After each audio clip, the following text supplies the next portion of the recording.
بسم اللہ الرحمن الرحیم۔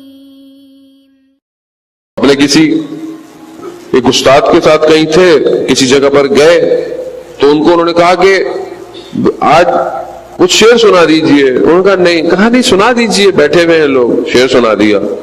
صبح ہوئی، فجر کی اذان جب ہوئی، فجر کی اذان پہ اٹھے، دھاڑ مار کر گریا گیا۔ کہا کیوں؟ کہا اس شعر کی وجہ سے تہجد کی نماز سلب ہو گئی۔ تہجد کی نماز۔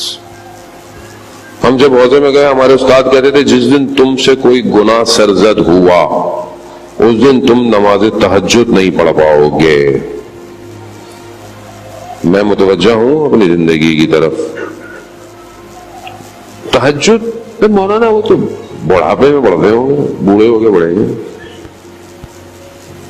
نہیں عزیزان موت، باقی نمازیں تو ہم نے پڑھنی ہے، یہ واجب ہے۔ یہ کوئی بہت بڑا کمال نہیں کرتے اگر ہم سب پڑھتے ہیں تو۔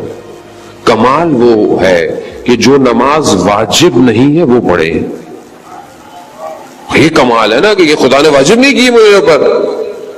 تبھی حدیث قدسی ہے کہ جب کوئی شخص رات کی تاریکی میں سحر سے پہلے نیند کی حالت میں ہے مگر کھڑا ہے خدا کی بارگاہ میں، اور نیند کی وجہ سے اس کی تھوڑی اس کے سینے پہ ٹکراتی ہے، تو پروردگار فرشتوں کو کہتا ہے فرشتوں گواہ رہنا، اس نے جو مانگا میں نے اس کو عطا کیا ہے۔